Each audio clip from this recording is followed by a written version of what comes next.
welcome to This Gay Life. Today we're going to be talking about a gay men's support group, and my guests today are Steve Adelman and Jim Dela, and I'd like to introduce them now and let them tell a little bit about themselves and about the program and kind of why it started. You first, Steve. My name's Steve Adelman, and Jim and myself started a support group about 3 or 4 months ago. And what it's particularly designed for is to help gay men have a place to come to where they can just get supportive type of help or just talk about their problems and just kind of be there. You want to add anything to that? That pretty much sums it up. Well, what made you want to start something like this? I mean, are you gay yourself, or? No, but I've had a lot of dealings over the years with a lot of gay people. I've had a lot of friends. My best friend in the whole world is gay, and I always felt that they never really had somebody they could really come to or talk to. It seems like right now the only place they have to go in Springfield is to bars. And so we're trying to give them an alternative, some other place that they can kind of go that will give them the type of support and just give them an arena where they can kind of let out their feelings and that type of thing. Well, what's your training in this? I've been a clinician for, good 10, 12 years. I'm a therapist. I worked in 3 different mental health centers, and now I'm at Forest Institute of Professional Psychology, where Jim also is, and we're both doing our doctorate in psychology. And we get credit for actually facilitating a group, so we said, well, let's just do something that might help the community. That gives you an idea of where we are. How long have you been a clinician? Not near as long as Steve. I'm kind of in the middle of changing careers. I'm right in the 3rd year of my doctoral studies, which is a 4-year course for me, and I just finished up the coursework for my master's in clinical psychology. And so along that same light, I noticed too that some of my patients were coming in with severe problems with some gender identity disorders or either homosexuals. I had some who were contemplating some transsexualism and working through that, transvestites and all. And in this community they were very isolated, very much alone, and not only from friends but also family. And then I saw that with this, everybody else had a support group. You know, everybody seems to have a support group in this town at this time, and yet here was a fairly large community that was kind of a subculture in itself, and it just kind of evolved from there. We talked about it with our individual patients, and they thought it was just a tremendous idea, and then here we are now with the group. You mentioned a lot of patients, and it sounded like there was they had some sort of problem. Was that like some sort of, I don't know, psychosis? I may not be using the correct language. Do most of these people have problems with their identity as being gay men? Or is that why they come to the group, or do they just want to support? I think it's a combination of all 3. I want to go back a little bit and talk a little bit about this friend of mine, and it gives you an idea of where these people are coming from. I had a friend of mine who was married for 29 years, and he came out of the closet, divorced his wife, and was totally miserable. He really had no place to go in the world, and had nobody to talk to, and that type of thing. And that's kind of where a lot of these guys are. They're not clinically ill or anything like that. They just don't have a place to go, and that's where a lot of these clients are. They have problems in life that they just can't resolve themselves, and they just need extra help doing it. So they're not neurotic or psychotic or anything like that. They just have problems. The other reason why I've gotten involved in this is I also worked on a suicide line for 5 years. And what I did, I'd sometimes get people from the gay community calling me. And a lot of times it was really hard for me to understand where they were coming from, why they were having problems in their interpersonal relationships and that type of thing. So this group that I'm working with right now is giving me a lot of insight on how to better work with these people. But that's an awful lot of it. It seems like a lot of these guys really have problems with their having stable interpersonal relations. You know, it seems like in the heterosexual world it's easier to have that stability, but it seems like in the gay world it's a little bit more difficult sometimes to really find somebody that you can have a stable relationship with for long term. You kind of getting the same thing out of it. Well, and I guess in the straight world it's already kind of built in. I mean, if you want to have a stable relationship, you can get married, and basically the society recognizes you, and if you're gay, then you have nothing. I mean, because they don't recognize you even as existing, and if they do, then it's like against the law. It's like your salmon swimming upstream. And you have to keep it all secret. It has to be very much a secret thing. Yeah. Well, I think one of the questions would be, okay, why a men's group? Well, we're men. That's one reason. What's one reason right there? I wouldn't totally feel comfortable working with a lesbian group because I don't think the lesbian population would identify well with me as a therapist. But from what we've seen of the gay men, they identify better if they have a male therapist working with them. That's kind of just what we're getting from the guys. That's not something we've decided. That's something that they tell us. And the other thing is I have known a lot of gay men over my lifetime, and I felt comfortable working with them. So that's probably one of the reasons. Well, it sounds like there's a real lack of self-esteem in a lot of people, and I know there's a lot of that in the community at large. What are some ways of combating that? I mean, obviously going to a support group is one thing, but I mean, you're not at the support group 24 hours a day. Yeah, but if you can talk about your problems and get to the point to where you're feeling comfortable with yourself, you know, feeling that what we call it in the psychological world is congruency, kind of saying, I feel good inside. If you can get that from this group, you'll carry it forward to the rest of your days of the week. You know, it's just getting these feelings of self-worth.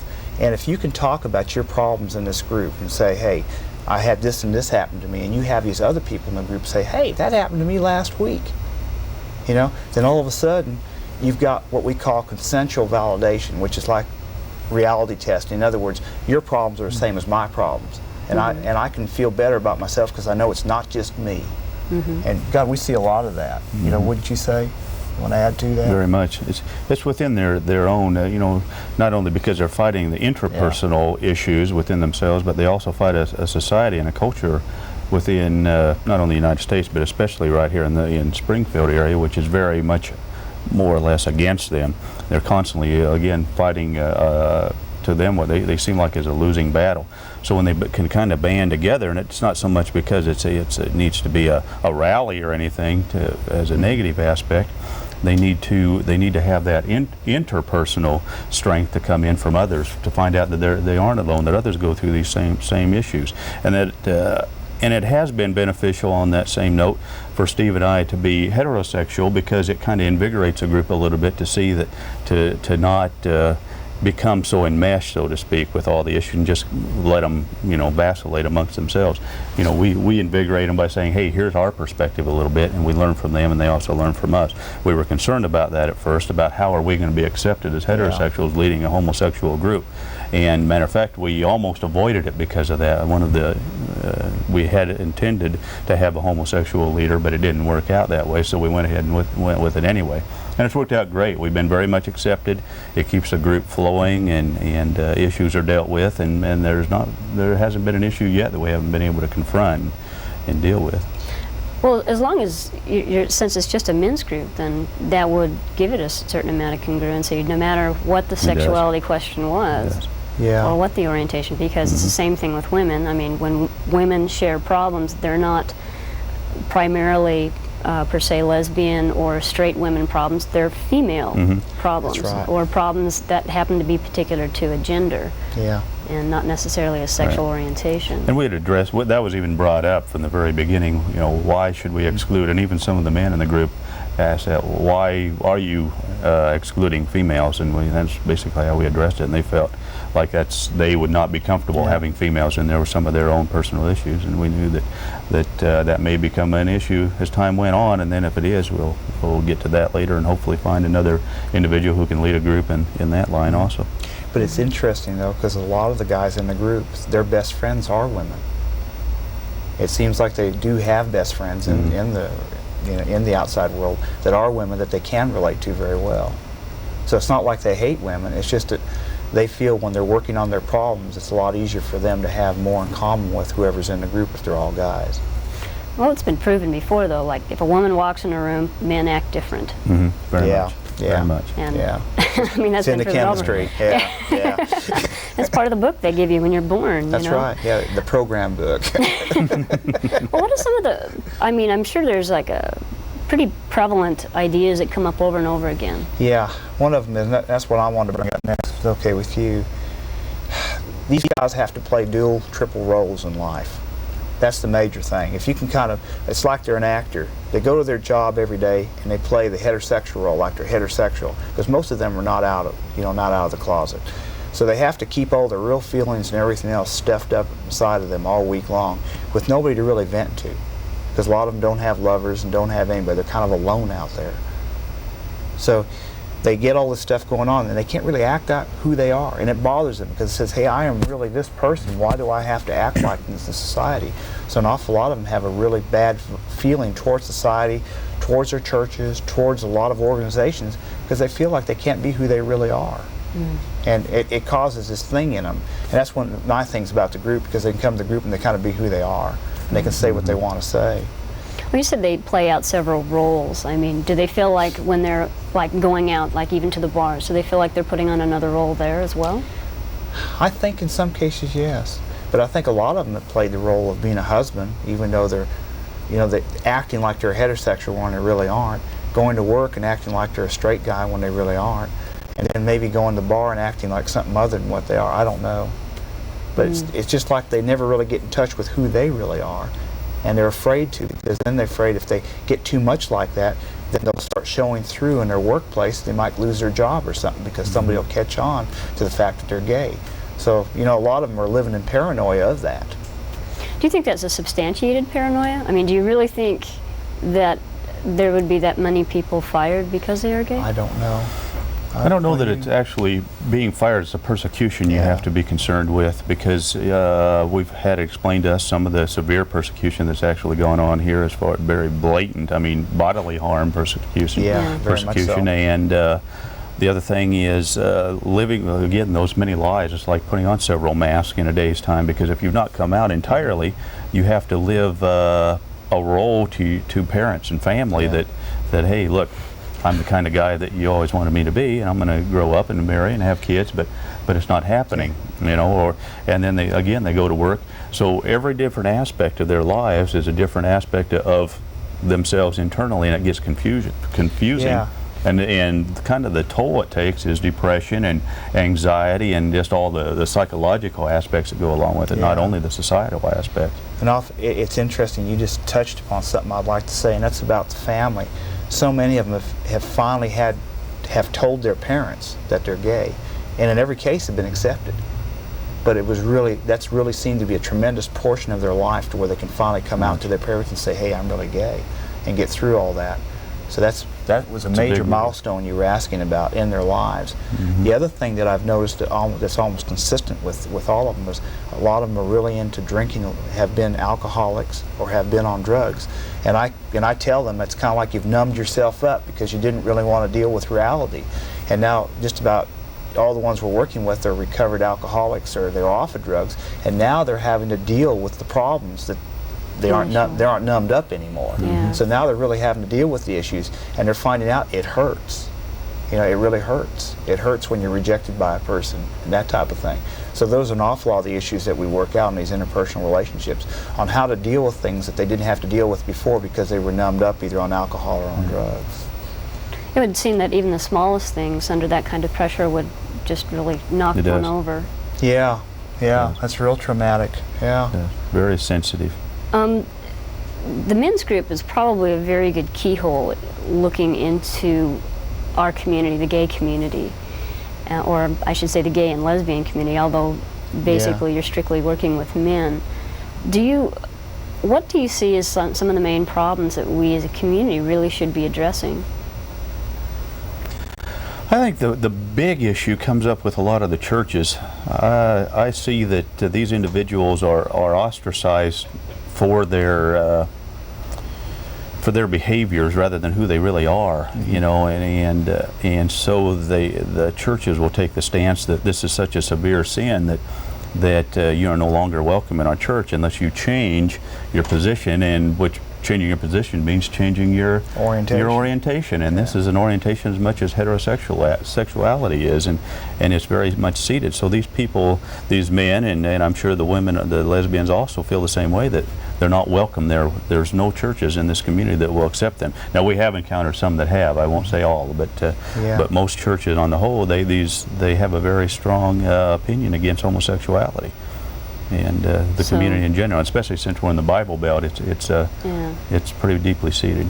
So here you have a person who's really looking to reconcile their faith, but they're really ostracized by their faith. Mhm. So they're in a double jeopardy situation, or a no-win situation, or between a rock and a hard place. They can't go to God for help or whatever they want because the church doesn't really want them there, and they know it. They feel uncomfortable about So it. they think that's God's position of Yeah. judgment. It's not Yeah. actually God's position of judgment. It's the Interpretation. interpretation of That's the right. people's own judgment. Right. That's right.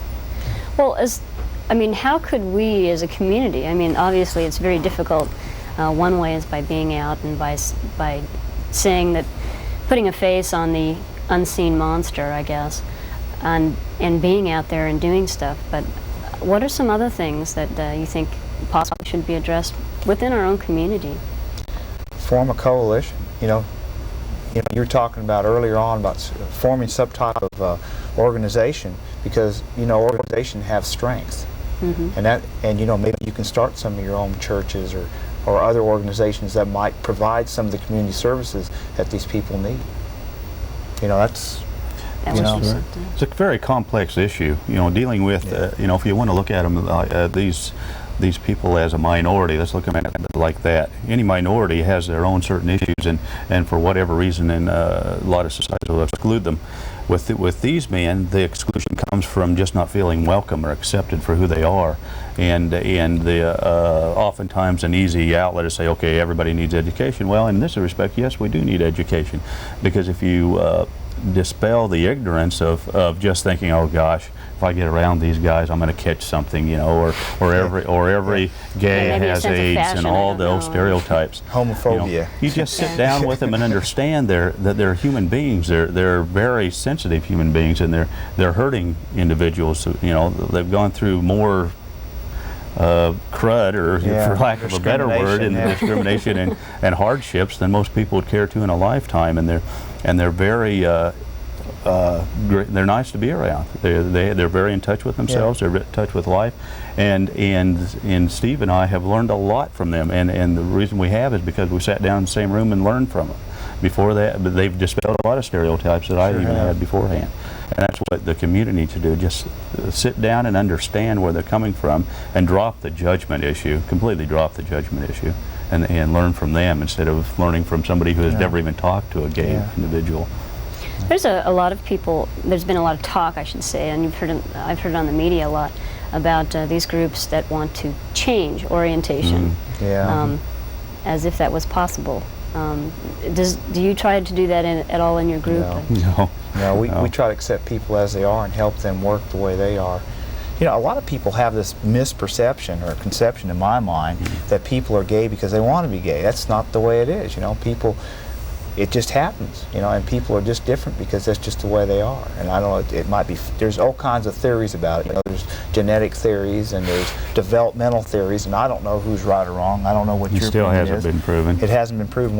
All I know is those guys, most of them would probably prefer not to be gay. It'd be a because heck of a lot easier. That's exactly what they say. Exactly. But they are who they are, and they've learned how to deal with it. And an awful lot of people on the outside don't realize that. They think, all kinds of, I don't know what, they have a lot of misconceptions like what you're talking about. I heard a black lesbian comedian once mention this as, yeah, I have nothing to do with my life. Let's see what I can do. I know I'll become a lesbian. Yeah, that's it. Right.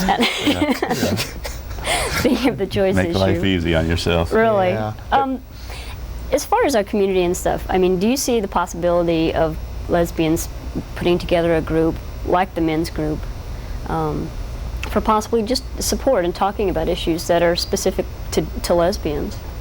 I think so. It's certainly something that we can't say definite, because it has to be a self-supportive group. You can't support, or with a group like this, you can't be dependent upon the leaders, is what I'm saying solely. The group has to keep fulfilling itself and revitalizing itself, and if there's enough interest in it, you bet. I think there's a strong need for it, but we can't say definite because we have yet to be involved with that aspect of the culture around here. Yeah, we know a couple of people who have expressed some interest in maybe starting one, and but we can't speak for them. We don't know what's going to happen with that. But I'm very hopeful that'll happen because I think there's a gigantic need for it, just like there has been for a gay men's support group. I think it really is needed. And I also think a family type of thing is necessary too. Some type of forum where families can get together. You know, just it's a strength thing where people, you know, give you strengths, and if you can get enough of a coalition of people together, then maybe you can get the community services that everybody deserves and get some of these other issues resolved by doing that. Well, PFLAG, we are forming a PFLAG, and that helps with the families and friends of lesbians and gay people, and that's helpful. A lot of people, when they think of a support group, they think of AA, or they think of like what is that, Drugs Anonymous or whatever it is. Al-Anon and all the others. Yeah. And for better or for worse, a lot of people have a really bad idea of that. Yeah. And let me tell you, we're like a support group. We're not a therapy group. And the big difference there is when you're doing a therapy group, you really go into the interpsychic of people, and you really go into trying to restructure some of the stuff going on inside of them, okay? We don't do that. A support group is, we're kind of there to facilitate the group and help people come up with what their problems were. Usually a normal meeting will go by where everybody will bring up a problem they had in the past week, and we'll kind of talk about it if they're comfortable with it. And everybody will give them some kind of suggestions on how else they might handle that problem. Do you see a lot of anger? I mean, a lot of, I've noticed in groups when people get together, all of a sudden you can just see the red begin to hit the old boiler line there, and they're just, and it's like anger is just right underneath the surface almost all the time. Are there some constructive ways of dealing with that? Yeah. I mean, besides... It's interesting to use the word constructive. Yeah. Because everybody, for however many individuals we have in the group, there's been that many destructive means of dealing with their anger, and that's kind of what we're directed at themselves. Exactly, they're taking it out on themselves because it's a very helpless position. It's not only helpless, but a very lonely place they're in, and so they are very angry. They're angry and so now we're hoping to take that anger and away from the alcohol abuse that they've been in, the drugs, and a lot of them are still in those support groups. But now let's reframe it a little bit and restructure it a little bit and take that anger and make something positive from it. A lot of times people that are depressed will drink or take dope or whatever to get through the depression, and then when it doesn't work they quit drinking, they still have a depression. And a lot of times anger is a result of depression. You know, not always, but a lot of times, you know, if you're depressed about an awful lot of things, you get frustrated and you get angry because you can't really do the things you think you ought to be doing. So it's all kind of interconnected, if that makes sense. Also, anxiety is another outgrowth of depression. So, you know, that's an awful lot of what we're seeing. And we've done a lot of anger control, and we're going to probably do some more anger control with these guys. I've taught anger control before. It's just getting them to direct the anger into constructive ways instead of, you know, doing self-destructive type things. What are some ways? I mean, people will say, "Well, I don't feel angry," you know, but you can tell in their voice because it's just like it's got that angst in it. One is directing it into a means of venting it, and taking a stance that we're no longer helpless here, and it does not have to be hopeless, that the end result does not have to be suicide, which is always going over and over in their mind. So like taking a stance and saying, this lifestyle is something that I have no longer a choice in, which everybody says, yeah, just change your mind and go out to date a woman and you'll be fine. Well, that's not the case. Take a stance that you're who you are, and we work on self-esteem issues, but then go out and do something for the community, or do something for their own community, whatever, you know. And also command of the closet is a big one for leaving a lot of that anxiety and anger, because they no longer have to put on that mask, and that's a terrible torment day to day. You have some other... I was just going to say, along the lines he's talking about, self-assertiveness training really helps you direct anger. And some of the typical methods are using like I-thou statements, like if somebody makes you mad, let them know it, and you can do it in an appropriate way. But by doing that, you vent the anger. If your boss says something to you, you say, well, you really made me angry when you said that, instead of calling them a name or something like that. And so if you can teach some of these techniques to them on how to do some of this assertiveness stuff, all of a sudden their self-image starts feeling better, and they start coming out of some of this depression, and some of the anger goes away. So that's really what, you know, we're kind of working with these people. We've got a few minutes left here. talking about, you know, trying to form a group or something, why don't you give us a little bit of information about when, I mean, how to get a hold of you, and if someone is interested in joining the group or possibly finding out about the group or any questions. We'll have the telephone number coming up here. What's the best way to contact you? Well, they can call, Steve and I are always on notice and call at Forest Institute. We have as a school there, we have our section that are the classrooms, and then in front we have a clinic for individuals from the community to come in for therapy. They can call there. The number is 865-8943, and the individual answering the phone can leave a message for either Steve or I. Just ask, just don't know, just first name would be fine. And you have a message number too, in case they feel like they need a little bit more confidentiality. Yeah, if they don't want to deal with Forrest and don't want to call over there and just would like to leave a message for us, well, we'll call them back. They can just do that on the answering machine, and that's that second number that we've indicated. Because sometimes people, you know, just like to stay really closed into themselves. Very much. And that's the way we'll treat it. We'll treat everybody really in confidentiality. We want to stress that confidential. A lot of this is a group that because in our therapy sessions, confidentiality is a big issue. We adhere to that to the strictest codes, and with this group, even it's even more of an issue. So the confidentiality will be kept at all times. Yeah. Well, that's good. I mean, you get enough of that as out in the open world. As it is, we don't need any more discrimination. Well, I'd like to thank you both for being here and talking about the men's support group, the Gay Men's Support Group. I think it's a really wonderful idea. Also, I'd like to invite anyone else who would like to possibly get together and do something in a lesbian or gay women's support group to please contact our number. It'll be here at the end of the screen at the end of the show. And I think it'd be something that we could do together and help build our community. There's nothing like a very healthy community to really help out the rest of our community, and we need to start with ourselves. Once again, I'd like to thank my guests, Steve Adelman and Jim Dela. Did I get that right? Thank you very much. And if you'd like any information on that, if you didn't get the number, then go ahead and give us a call, and we'll pass that number on to you. Thanks again for joining us on This Gay Life.